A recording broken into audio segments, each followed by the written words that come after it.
Welcome to the Etsy Conversations podcast, featuring inspiring interviews with Etsy shop owners, hosted by Ijama Elazu. Hi, and welcome to this week's episode of the Etsy Conversations podcast. I'm your host, Ijama, and I thank you for joining me for another episode. My guest this week is Laura Knopp. She runs the Etsy shop, That Laura Knopp, but she's also successfully transitioned over to build her own brand on her own website, and that's at lauraknopp.com. Laura, thank you so much for being my guest and for your patience, and welcome to the podcast. Hi, thank you so much for having me. I'm excited to be here. Great. So before we get into it, can you just tell us about yourself and what it is that you do? Yes, I live in Charlotte, North Carolina. I'm a mom to two, and I run lauraknopp.com. I'm an illustrator, so I create hand-illustrated paper goods and gifts in the form of custom portraits, creative commissions, as well as paper goods, including art prints and greeting cards. Nice. So, you started off on Etsy. Actually, I should ask that first. Did you start off on Etsy, or did you start both Etsy and your e-commerce site at the same time? I've always had my own website. Okay. I used to do branding and graphic design before I transitioned into illustration. Okay. And so I knew the importance of having my own online home. Yes. I didn't want to deal with the e-commerce portion of it through my website because it just felt too complicated. Mm-hmm. So I decided to open up an Etsy shop and just kind of have both and see how that would go. Okay. And so when you opened up the Etsy shop, were you happy to have like one side where you handled all the e-commerce and then another where you were simultaneously building your brand? And how did you meld the two? That's a great question. Yeah, it was really convenient having an Etsy shop where it was kind of all handled on their end, as far as if I received an order, then I could print the shipping labels through them, mm-hmm. and kind of handle all of that mm-hmm. through one platform, as opposed to having to research, what kind of apps and what kind of platforms I could cobble together to make it happen on my own. Yeah. At the time, I didn't have the mental bandwidth to want to deal with that. I had just had my first child, and I was pretty much just working in like little pockets of time when he was napping. Mm-hmm. So I wanted to keep it as simple as possible. And Etsy allowed me to kind of experiment, because at that point in time, I knew that I wanted to draw more and focus more on my art, but I didn't know which direction that was going to take. Mm-hmm. I hadn't drawn in a few years. And so I knew that I needed to give myself time to experiment. Yeah. And Etsy felt like a good place to do that. I could post things and kind of see what people were drawn to. Mm-hmm. And, in my mind, it's like a Venn diagram of what customers want, but also what I'm interested in creating. And then that middle part is the sweet spot. Yeah. So I'm really excited to have you on, because I'm going to give some background about how Laura and I got connected. I was listening to a podcast about business coaching and having a coach, and I wanted to get an idea of what goes on in a coaching session. And so most people go to Google or YouTube. I go to my podcast app and then I do my searches, because I like to hear people having conversations about what I want to learn about. And so I Googled something like live coaching session or what have you. And a podcast episode, well, a whole bunch came up, but one of the ones that came up was an episode that had you, Laura, and your business coach, at least at the time, because it was recorded back in 2019, Shantae Grant. And that was on the Business Life and Joy podcast. And it was a discussion between you and her, and just how your business had benefited from you having a business coach at the time and you just growing in a direction that you had wanted to.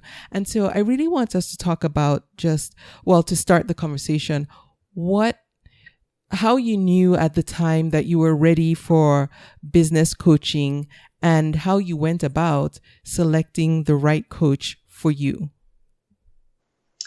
Well, when I started my business as a graphic designer, I advanced more when I had the help of a business coach. So when I moved on to this phase where I was kind of starting over in a way because I was focusing in on illustration specifically, I gave myself a short time period to kind of dabble. And then I thought, if I want to make this a serious business, I need to make progress much more quickly. And so I wanted an objective perspective. And I discovered Shantae and her work, and it just felt like we were a good fit and a good match.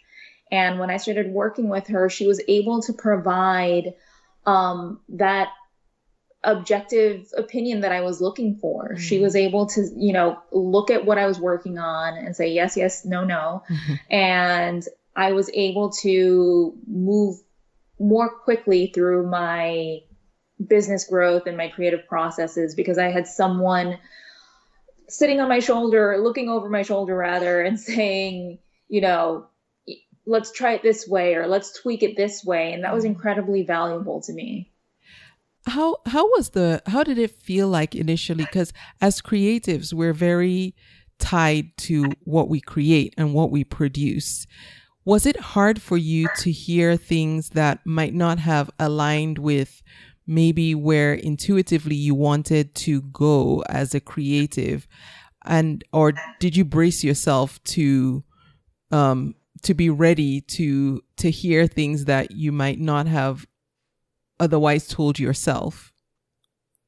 Honestly, a little bit of both. I did brace myself, and I knew that working with a business coach meant that I was going to hear some things that were going to push me out of my comfort zone. And I was willing to do that.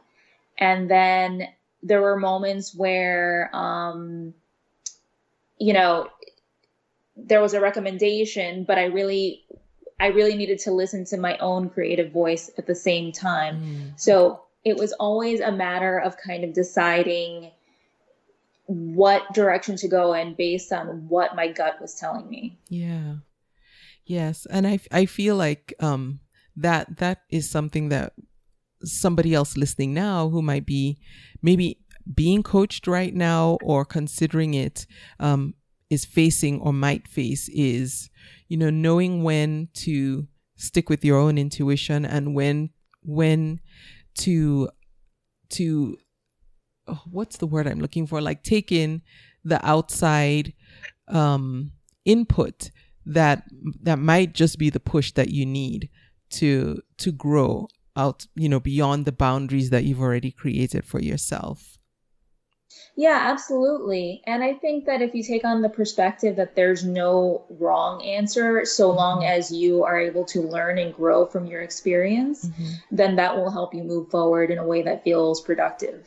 Okay. Now, how did you know that you would be a good fit with that particular coach, with Shantae, or even the other coach that you had when you were a graphic designer? What goes into that? Because I can imagine that if one were to Google find a business coach, it can be overwhelming to then to decide who to go with.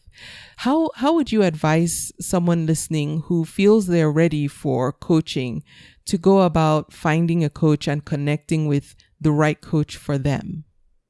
That's a great question. The coaches that I have found have been through business Facebook groups, and they've usually been the people providing a lot of valuable insights. And with Shantae, for example, she was just incredibly helpful in these business Facebook groups and always showing up and always providing value. And I thought, wow, she really knows her stuff.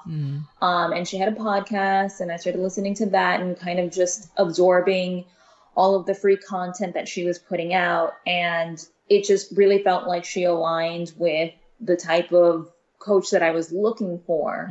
And so she, within that time period, announced that she was starting a mastermind, and I jumped at the chance. I was like, yes, this is the opportunity that I've been waiting for. Yeah. Now, what's the difference between having a coach and joining a mastermind? Are the structures the same? Is the setup a little bit different? I have only done business coaching in the setting of a mastermind. Okay. I've heard from others who have had one-on-one business coaching experience. Okay. That it's, it's different because the coach's focus is solely on your business in that sort of arrangement. However, in the mastermind, you have a group, which I have found really helpful because in the mastermind, it's business owners, and the businesses have some overlap. They're somewhat similar, but they're also somewhat different. And so in listening to her coach other business owners, I was able to learn things that I could apply to my own business. So that was really great. And then it also gave me an inner circle of people going through the same experiences that I was, to be able to get feedback from them. So there's a lot of value in that. Oh, yes. Yeah, it sounds like there is. I can imagine, especially if you're all moving in tandem and kind of at the same place or going through similar growing pains, I should say, maybe not necessarily at the same place, but it helps to have a support system is what it sounds like you had. Yes, that's exactly what it was, a support system. Okay. And so one of the things that you've successfully done, which earlier this year we've been talking about on the podcast, is expanding and adding on one's own independent brand and growing that as well. And you've been able to do that with your own website, lauraknopp.com. And if you're listening right now and you want to hop over while you listen and check it out, her website is lauraknopp.com. And so you've been building your own brand on there. How has it been to begin with, juggling the two? And I would imagine that your priority is to build your own independent brand, right? Absolutely. Yeah. I've always wanted to maintain my own independent brands. Etsy is wonderful to start out, and it offers a wide audience. However, there are many other sellers on there. So there's pros and cons.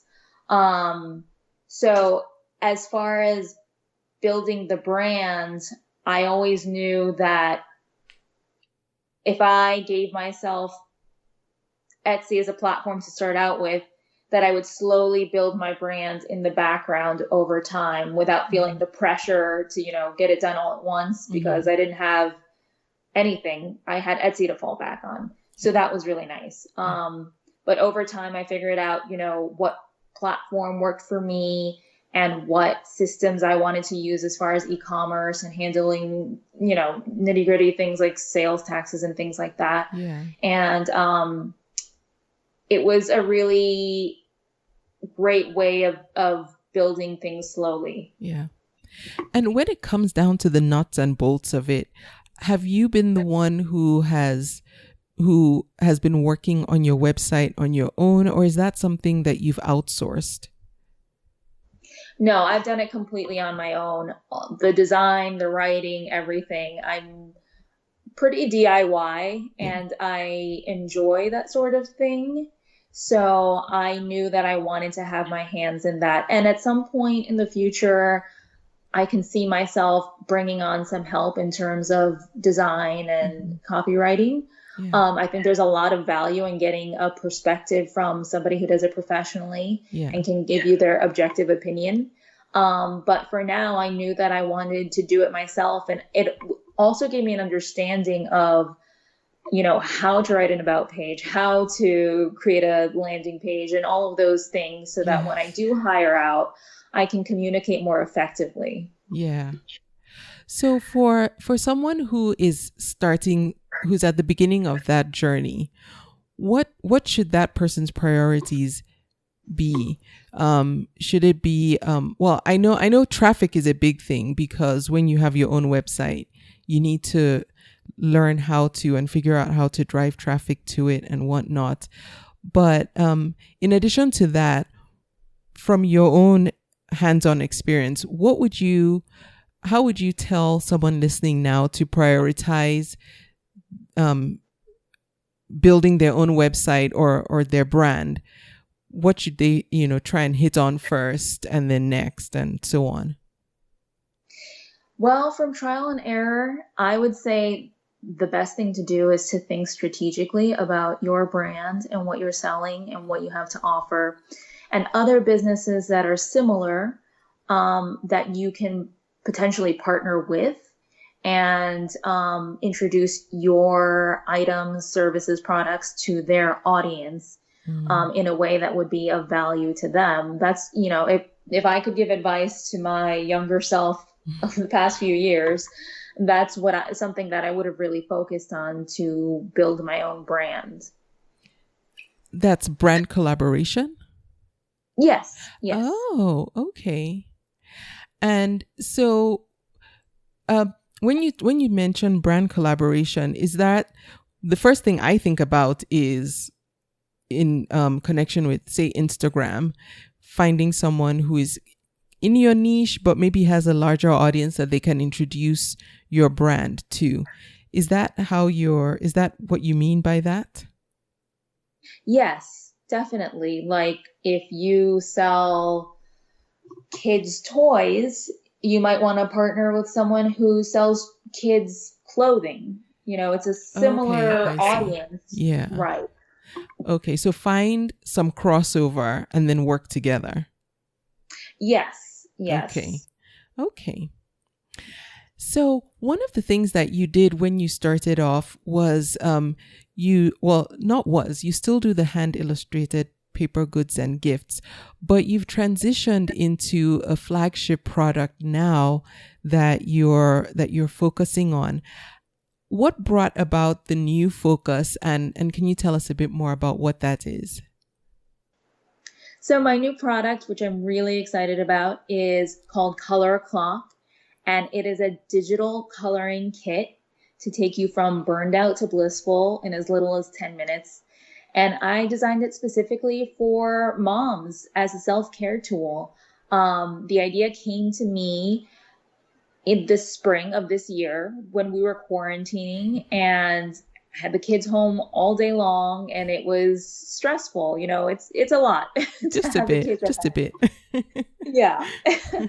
And I knew many other mothers were feeling that same sense of overwhelm and frustration. Yeah.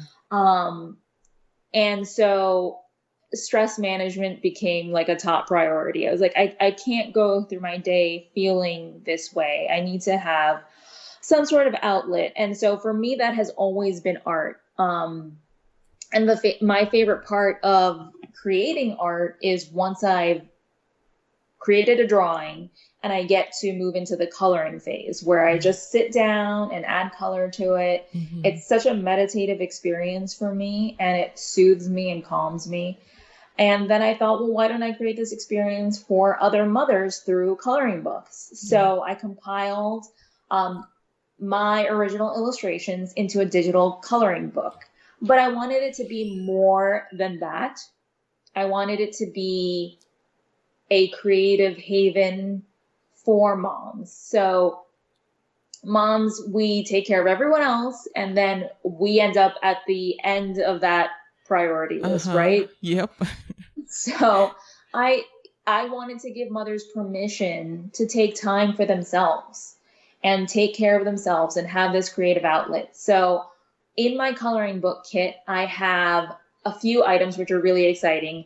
I have a cocktail recipe booklet and a podcast playlist so that they can really set a scene that's relaxing and fun while they're coloring. Yeah. I've also included tips and tools on how to make the most out of your coloring pages so you can make them really frame worthy. Yeah. So I provide resources as far as, what kind of supplies I recommend and how to choose supplies based on your lifestyle and the amount of space that you have, and then I also provide tech tips if you want to use the coloring pages on an iPad, because this digital coloring kit can be used for print or digitally. So I give you guidance as far as which option you want to choose. So I'm very excited about this product. I have not seen anything else like this out there. And so far I've gotten great feedback on it. And it's really exciting to know that I'm helping other mothers calm themselves in a way that I was able to calm myself through art. Yeah, I was looking at the whole kit and I thought, same here. I've never seen anything like this before with everything all included, and how you did as well. And so the way you have it set up, a mom can either use it on an iPad or actually print out the pages and use physical coloring pencils or pens. Is that right? Yes, Okay. exactly. Okay. And then you've put together a podcast playlist that actually goes with does it go with your drawings, or they're just more like meditative podcasts that help to just get you in the zone while you're working through the kit? I included a variety of podcasts. Okay. So you kind of get to choose what is of interest to you. Okay. I have beauty and wellness as one of my categories. And, there's one podcast episode where they talk about how to properly dye your hair at home, which is very relevant right now. Very, very. And then I have a second category for comedy. If you just want to laugh, I have some options on there for you. And then my last category is interesting interviews. And so hearing conversations between celebrities or industry experts is something that helps me to really zone out, and I enjoy kind of like peering in on what other people are thinking. Yeah. So I put all of that together in this one resource so that it's nice and easy. And for me, it's always cool to discover new podcasts. So I wanted to give that experience to others. Yeah, same here. Now, I've seen coloring book clubs. Is this something similar to that, where when one finishes working through it, there'll be another set, another playlist, a whole new kit, basically? Not yet, but it's like you were peering into my sketch pad because it is in the works. Yeah, because, it's not like the stress ever ends for moms. So no, but the coloring will. And so it's like, where's the next one? Mm-hmm. Yeah, definitely. I have ideas of other coloring books to create that I'm really excited about, with fall and winter coming up. Mm-hmm. I love all things fall, pumpkin spice lattes and scarves and things like that. And all things Christmas. So those are just some ideas I have for future coloring books. Yeah. So when you create a brand new product like this, what type of marketing do you tend to do to draw attention to it?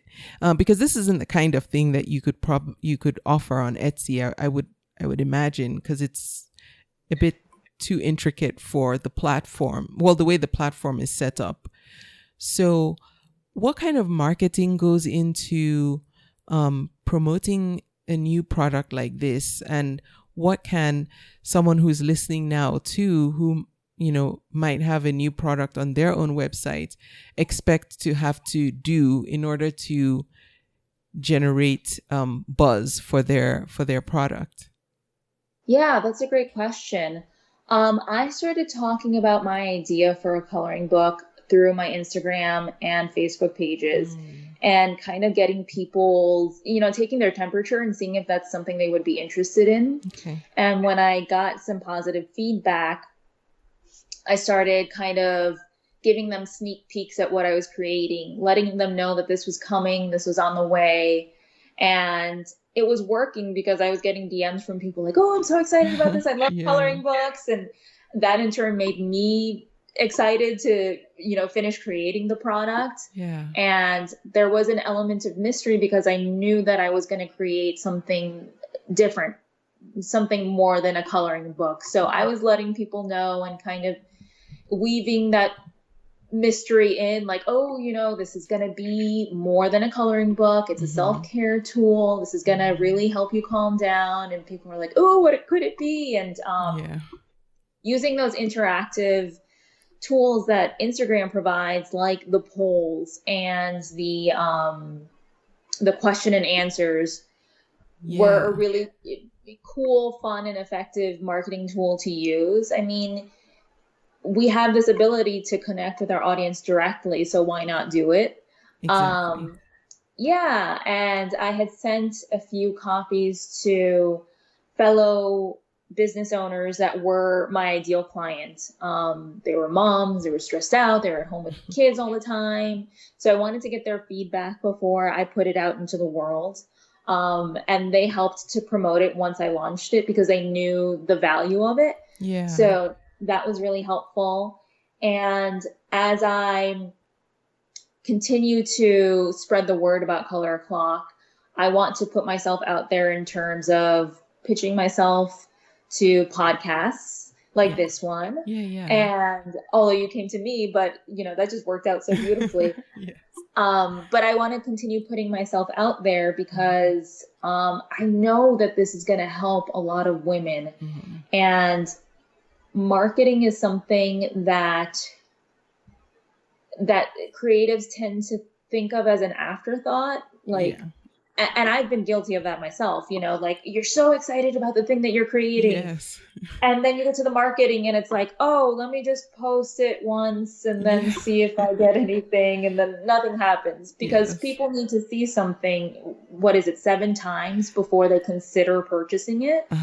So one of the things that I have learned from my business coaches has been, you just have to repeat yourself over and over and over again. And you'll still have people saying, what? You made a digital coloring book kit? Even though you've been talking about it for weeks and weeks or months and months, whatever the case may be. Yeah. On your end, it may feel like you're talking about it ad nauseum, but that is how people will catch on to your product or your service or your new exciting thing that you're putting out there. Right. And you're right. I have heard that, and I understand the feeling of the feeling like, okay, I've been saying this and I don't want to get annoying. I'm starting to annoy myself about the 4th time I mention it. But yes, I have heard that you need to say something like 7 times at least before people, before it really sinks in. And so that makes sense. It's just hard to not feel like you're annoying because for you hear yourself saying it all the time. At least for me, I do, and I feel like, okay, you need to just stop now. If they haven't heard, they're not going to hear, but it's not true. I know, yeah, and that is something that's like a mental block that we have to get over because, I mean, as a business, you're selling things. And so if people get annoyed by that, then they can unfollow. And that's actually a good thing because you're really zeroing in on the people who will love what you have to offer. Yeah. And if you're being polarizing, that feels like it shouldn't be a good thing. But I think it is because, like I said, you're zeroing in on your audience. Yes. Now, how, for you, you know who you're targeting with this particular product. What was the process of defining who your target market was? Because it sounds like you developed it for other moms who are just like in the same space that you were in. Are they your broader market, or did you niche down for the purposes of creating a product? Does that make sense? Yes, that does make sense. For me, it's easier to market to people. I mean, the most effective marketing is when you clearly know your audience. Yeah. And so I know what moms need because I am one. I'm living through that experience. And so I'm helping moms that are maybe 2 or 3 steps behind where I am right now in terms of handling their stress. Yeah. And I can picture very clearly what their issues are right now because those were the same issues I was having. You know? So it was the most effective way for me to market this product because I knew their pain points. Yes. And I think that sometimes what some of us, you know, people who are running businesses struggle with at times is we have an idea for a product, but not really knowing where the pain points are hinder how well we target our marketing because, you know, we think we know what problem we're trying to resolve for someone, but, you know, maybe not as well as we should, or maybe not for the right person, if that makes sense. I know for me, that has been a problem in the past where I feel like, you know, this product or service I'm offering is definitely good and valuable, but then I'm not talking to the right people who actually need that product or service. And so figuring that out has been problematic for me. And I would imagine other people too. Yeah, I think it's a matter of experimentation and being willing to try something out and see if it works and tweak it. And, you know, I have a tendency to be a perfectionist, so I want to get it right the first time, but that's not realistic. Yeah. Sometimes you have to be willing to be flexible and change things up. And one thing that has been helpful for me in terms of really getting clear on those pain points is keeping a swipe file of things that other moms say in my conversations with them or that I see in like Facebook groups and stuff. Like, oh, you know, I barely got any sleep last night because, you know, my mind was just racing. And so that is a very real experience that we've all had, especially in the last few months. So I'll, you know, write that down in my swipe file. And when it comes to my marketing, then I have a nice, convenient document to refer to. I don't have to come up with it all from scratch. When it comes to tools that you found to be particularly helpful in running your business, what are there any that you can recommend for others who are listening to this that you think might be helpful for them as well? Yes. In terms of website building, I've really enjoyed my experience with Squarespace.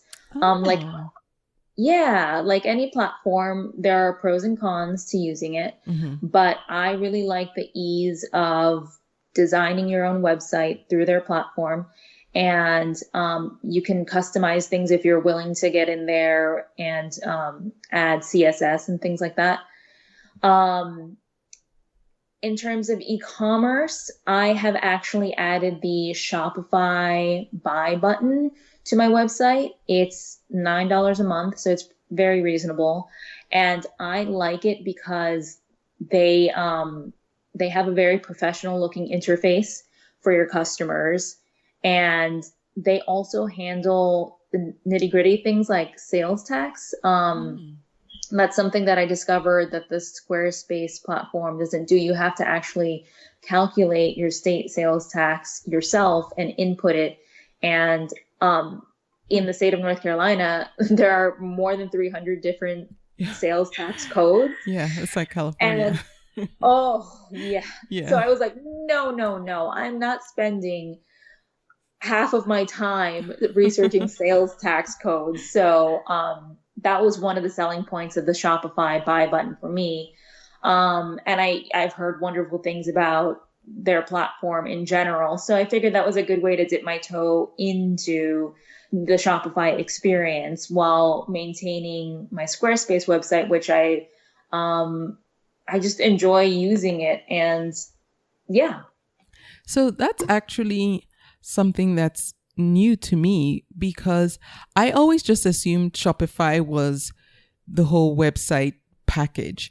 I didn't realize that you could use I've actually never heard of the Shopify Buy Button. So it's like an app that you can integrate into a pre-existing website that's built on any other platform than Shopify and use that for checkout.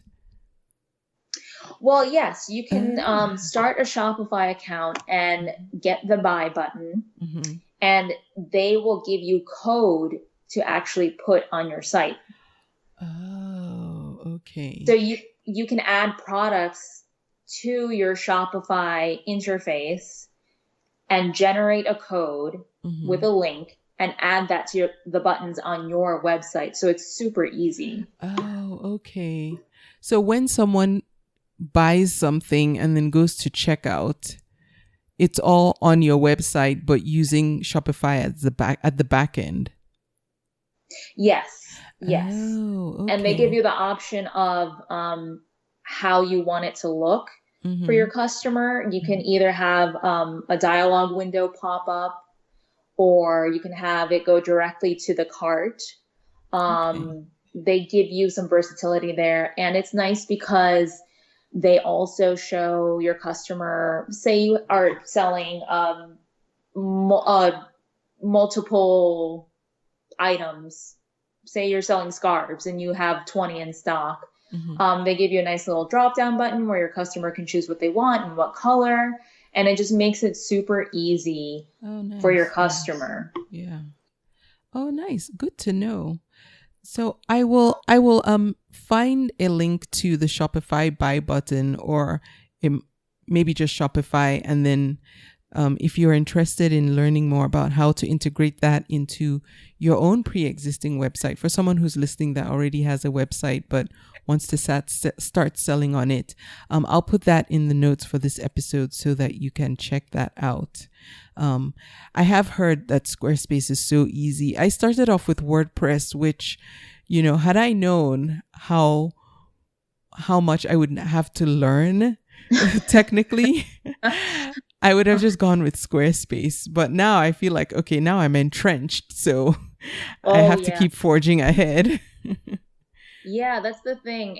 It's like what I said before. Whatever platform you choose, there's going to be pros and cons. And WordPress is incredibly robust and you can do so much with it. But there is quite the learning curve. Yeah. And so I had a WordPress website when I was doing branding and web design.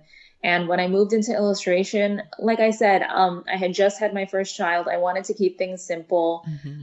And Squarespace really does that for you. It keeps things nice and easy, and it's beautifully designed. Yeah. Yes, I'm looking at your website and I do like it. It's so clean as Thank well, you. which sometimes, with WordPress, I do like WordPress, and it helps to have a good theme, but sometimes you get carried away with all the plugins, and then and then it ends up looking, kind of clunky and acting clunky. And so I feel like Squarespace kind of streamlines that for you, and you don't have as much plugin FOMO. So sites tend to be cleaner. Yes, absolutely. And Squarespace, because they give you the option to customize in a way that's pretty simple. If you're willing to, like I said earlier, roll up your sleeves and do some CSS work, you can customize it. And that's what I've done. I took one of their themes and I made it my own because I have, you know how it is. You have a vision in your head of how you want things to look. Yep. And so I've just, I've done that over the years and really been able to customize it to my own brand. Yeah. Yeah. And you've done it really well. Thank you.